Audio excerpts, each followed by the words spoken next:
Greetings, everybody. This is a season of reprogression, or progression as we're now calling it. And today we're going to take a look at some of the new abilities and some of the new runes that are going to be implemented in the season of discovery.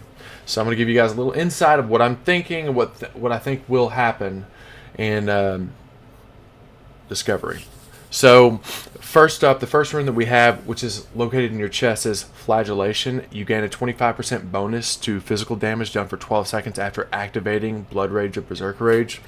So, this could be pretty good because I actually think that Fury Prot's still going to be a viable option for Classic Seven of Mastery, and the reason why is if you look down at the glove enchant while dual wielding, your physical damage and movement speed are increased by 10%. We got to think about that. I also think Titan's Grip is going to be a thing as well, because they have some really interesting verbiage.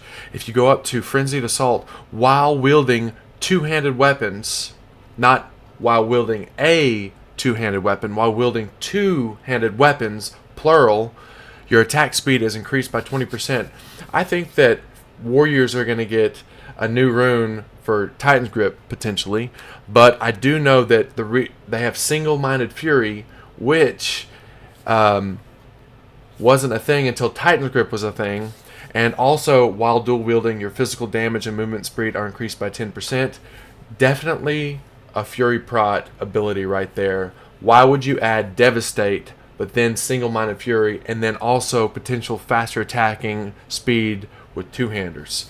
So it's very interesting how this is playing out, because if we also look at the legs here, we've got Furious Thunder, which is Thunderclap, right?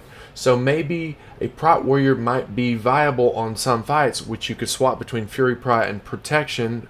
Potentially they're going to do a dual spec specialization, which sounds pretty good. And then you've got the Thunderclap, which is really good, because actually this Thunderclap is like super mega good, because it gives it increases time between attacks, which is basically Thunder Fury, by 6%, and can be used in any stance, which, well, that's also good for PvP as well. I wonder if it'll slow them as well. Probably not. That would be quite overpowered. So we've got also Enrage, the Consumed by Rage. It enrages you and grants you 25% melee damage bonus for 12 seconds. Imagine being a Fury Prot Warrior. You pop Mighty Rage Potion, Consumed by Rage, Death Wish, everything on pull on a fight like Veil of Strage. You'll be absolutely pumping. That fight will die. That fight will be eviscerated. So, Consumed by Rage, it might look like a Fury Warrior type of ability, but it's definitely the hot topic for Fury Prot in the beginning of a fight, getting that initial huge burst of threat. And I think Fury Prot's going to be very successful if it is a thing in Season of Discovery. So let's move forward to the Frenzied Assault, like I touched on it before, while wielding two-handed weapons. Now that could be just one two-handed weapon, I can understand that, but why add this Single-Minded Fury? It's kind of a play. I'm thinking that there's some big abilities to be announced closer to 60, and I think they're really risking it for the biscuit with Season of Discovery before they announce the real Classic Plus. I think this is a Classic Plus beta for sure, because they're going to be doing a lot of testing, so we need to give it our best feedback. So Frenzied Assault, definitely looking like a Titan's Grip. Let's go up to the chest. We got Blood Frenzy. Each time you deal bleed damage, you gain 3 rage. So that's cool and everything, because you've got some bleeds that are maybe that makes Ren viable, but I don't know. I just don't see any situations where warriors are really starving for rage. I don't know if this is a really good ability, because it's competing against Warbringer, which has so much utility as a warrior. You can charge, intercept, and intervene. Okay, there's the word, intervene. We don't see it anywhere, but we see it right there. Obviously, we're going to get intervene. Does that also mean we're going to get focus back, like a focus target? Because I remember when I was using intervene, I would always intervene my focus or an off tank, or I could just swap mouse over focus macros. So hopefully that becomes a thing as well. I think there's going to be a lot of utility brought back to the game with Season of Discovery, and I really like the Warbringer, because it allows a lot of utility in different stances, which is really good. And then you've got Raging Blow, a ferocious strike that deals 100% weapon damage but can only use while enraged. Berserker Rage or Blood Rage is active. You know, that's Death Wish, and I guess that could also mean Endless Rage as well. That's pretty good. I need to see what it looks like in the game. Like when you're at level 60, it's hard to judge that because Warbringer brings such utility. Blood Frenzy is terrible. Flagellation is great, but it's also just utility.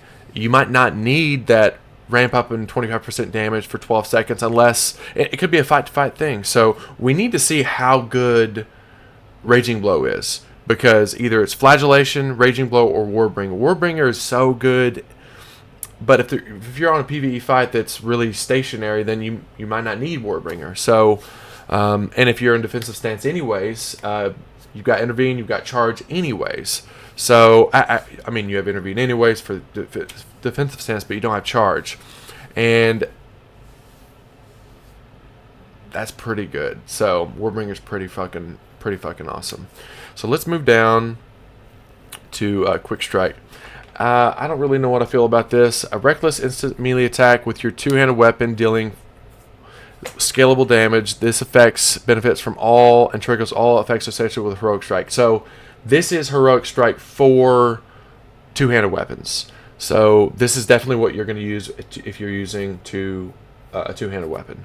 Quick Strike. It is your Heroic Strike, basically. So that is pretty good. I think we're going to get more abilities with Protection Warrior. There's not enough context here to see if they're actually going to be viable. Devastate is cool and everything. While you're in defensive stance and have a shield equipped, Sunder Armor, it deals 100% weapon damage increased by 10% per application. That's cool and everything and great. And but it might not be enough. I mean, Threat seems like it's going to be a huge deal because everybody now can taunt. There's going to be a lot of new tanks, including Rogue and Warlock and Prot Paladin and Druid tank. You're gonna need Druid tanks. You're gonna need Wind Fury. So every guild is gonna have a Druid tank. Every guild should have a Prot Paladin. We'll go deep diving into Prot Paladins as well as Druids and Warlock tanks and Rogue tanks. I will teach you guys how the fuck to be the best tank you can be. And also, you're gonna want to know this information going into Season of Mastery because tanking looks like it's gonna be a lot of utility now. So there's going to be a lot of fights that require tanking and specific bosses that have those tanking abilities used on them. So there's going to be a lot of different mechanics now. And in Season of Mastery, if you look at just Blackwing Lair in general, every single fight was different, from Veil to Broodlord to Firemaw. Firemaw was a big one. Chromagus. So having different tanks, having different abilities like Divine Sacrifice is going to help the raid immensely, especially with Priest Barrier. Those are defensive abilities, but they can be used offensively to push further into a fight. I'm curious, and I've heard that Shamans and Paladins are going to have interswapped abilities where you can give things to people, like a Paladin is now like a Tremor totem, a beacon of Tremor that dispels fears. Well, that's really good in PvP, but also has great utility in PvE. We're going to talk about that later. But this is a really good introduction to Warrior. Warrior is not going to get as much buff because we are already incredibly overpowered in Classic, which is very good.